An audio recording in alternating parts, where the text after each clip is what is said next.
Is this your eyebrow where it's really thin, very sparse? The before, as you can see, she's got very thin eyebrows, but she did grow them out. It's very sparse, but I'm going to show you how to make it look a little thicker. She does also have a lot of makeup on, but you don't have to wear that much makeup. A little goes a long way. I'm going to show you how to make your brows look as natural as possible when they're very sparse. So if that's you, you definitely want to stick around. Hey everybody, it's Jasmine, your brow expert. Now, I call myself a brow expert because I've been shaping eyebrows for over 25 years at the Anastasia salon in Beverly Hills. So yeah, I've actually been there for that long. It's been a very fulfilling career because I love seeing the transformation and helping all of you to get your best eyebrows. So if you're ever in the neighborhood in Beverly Hills, definitely come by and get your brows shaped. And some of you have. It's been a pleasure meeting you, and thank you for trusting me with your eyebrows. If you've been tuning in, following me, you know that I've been touching a little bit on hair strokes. Well, I have been in the past. I always will in the future. I have an old brow tattoo, and does it look like I have it? And I've touched it up over time. And next week, I will be focusing on the brow tattoo, my experience, what you need to know, what to look out for if you're looking for an artist. If you just had your brows tattooed, what do you do to take care of it, and how to keep the color on as long as possible, the tattoo ink that is. So you want to tune in next week, and I'll give you as much information as I have, and again, my experience. Hair strokes is a little bit more advanced. It is something that can get a little intimidating and a little frustrating at times when you want it to look natural, when you don't have much eyebrows or very sparse eyebrows. But there are some things I'm going to show you real quickly that can take care of filling your eyebrows without having to get too fancy. So stick around with me and let's get to the model. So the brows are very thin, right? But you can also see a lot of the hairs that did grow out. Now, it's not going to look as dense as she once had it. You can see how much it has grown out, but it will always stay a little bit on the thinner side. But I wanted to show you the waxing part just a little bit, just to show you how important it is, especially when you get it properly shaped, because it's going to leave the brows a little thicker. At the top, there are some hairs that she doesn't need, and just having a little bit removed, especially when it's clean with wax, it gives it a thicker look. And you're going to see how thicker it can look in just a second. But the top area is really tricky. I often tell people, be careful when you do the top if you don't know what you're doing, because it can be too flat. And as you can see right here, it doesn't look as sparse as, I don't know if you remember earlier, it was a little bit sparse on the top. Now down below here, as you can see again, very, very important, because when you could also even tweeze, but I often tell people to draw a line and then tweeze underneath. So that's how much I'm leaving and that's how much I'm taking off. And right here, beautiful, right? Very important down here as well, in an angle. Now, obviously, I'm not suggesting for you guys to do this at home. It can get a little messy and not very safe. But if you tweeze those areas, look at this. Nice and thick, and it's been a little tweeze here. So you can see the hairs that have grown out, right? It doesn't look bad, actually. It's tempting to take all that hair out, but if you leave some behind, it just gives it a thicker look. The highlight is really important. I always emphasize this, especially when you have sparse brows. Now, look at this. I made this little outline just to show you how thin her brows were originally. Very, very thin, right? And the eyelid, there's just too much space. And so by growing those out and properly having it shaped, it's a little bit fuller and it doesn't look messy, right? It doesn't look like she needs to tweeze all that just to get that thinner, thicker look, or just to get that thicker look. By applying that highlighter, it really just helps. Even with my tattoo, by just doing this, it makes my brows pop. So try that little trick out before you do anything. So the perfect pencil is something that I always recommend because it's so easy to use. It's a traditional brow pencil. Notice the angle that I'm holding. I'm actually holding it right over this way because at the edge, it's going right inside where the highlighter is and just where the hair is very light and sparse. I'm actually not applying color at the top, as you can see right there. It's just right where the hairs grew out, in between the highlighter and those little strands of hair I left behind. And this is what I want you to see. If if you're intimidated doing the hair strokes, which you can be, like I said, do this. And that's all you need to do. I did grab a lighter pencil because I'm going to use a brow pen just to add some hair strokes. So if you just want a little background, this is what you want to do.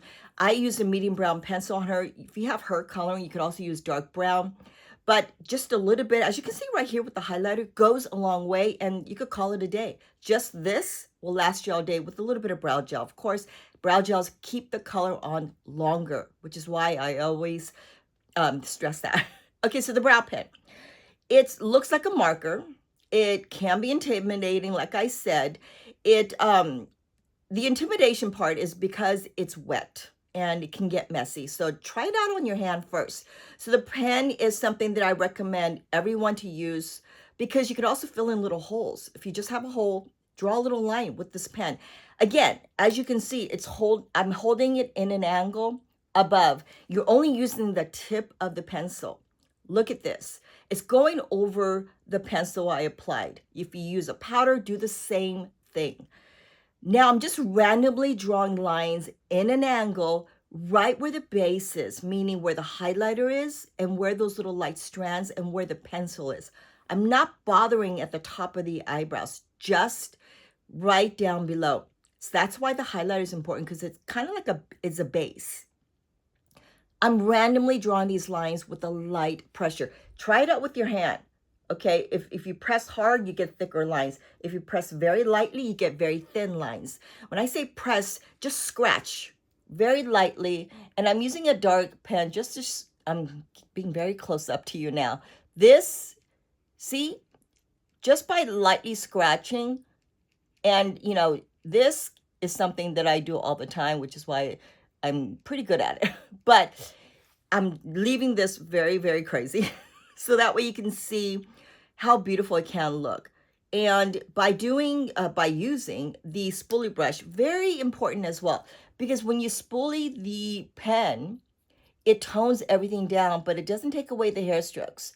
But you don't want to press hard. Everything's light pressure with me. So again, if you're subscribing, if you haven't, please do so. If you've been following me for a while, you know everything's about light pressure. The lighter you press, the thinner the lines go, and you're only using the tip of that pen. So draw and then spoolie or scratch and then spoolie. Now I'm going to leave this right here so that way you can really see the difference from the other side. A few things I want you to remember again is if it gets a little messy with the brow pen, you can go over it with the highlighter or that concealer stick I've been using, the Pro Pencil. It's also an eyeshadow base. You can use it all over your eyelid and then put eyeshadow over that. Okay, so you can do this and then clean up any mess. But just remember, the spoolie is very essential, which is why it's toning down. And it doesn't have to be perfect. The look right now is that fluffy hair stroke look. So I love that because it doesn't have to be perfect. It's just random lines and you get that hair stroke. So this is why I say you don't have to do this for everyone. Just use a little pencil, and that could also help you start off getting that natural brow look. So I hope that helped.